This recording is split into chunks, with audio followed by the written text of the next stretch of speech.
Сәлем бердік, сіздермен Айжан. Бүгін біз ванильді кекс дайындайтын боламыз.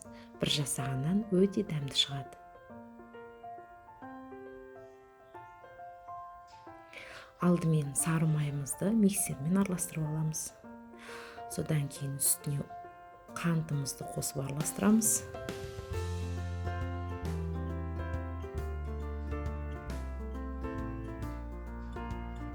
Ванилимізді саламыз.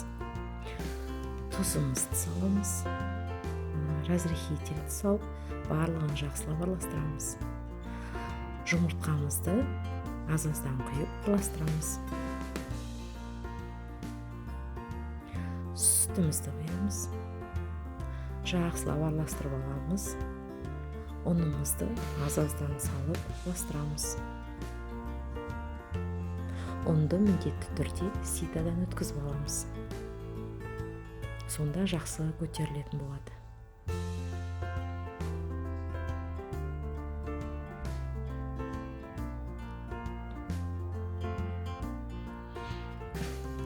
Жан-жағын тазалап аламыз. Және тағы бір рет араластырып жіберіп, қалыптарымызға салып шығамыз. 15-20 минутқа пешімізге салып пісіріп аламыз. Пешімізді міндетті түрде қыздырып аламыз алдын ала.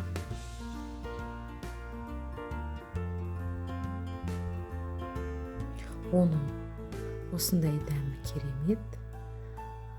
Кекс дайын болды. Бір жасағаннан шығады.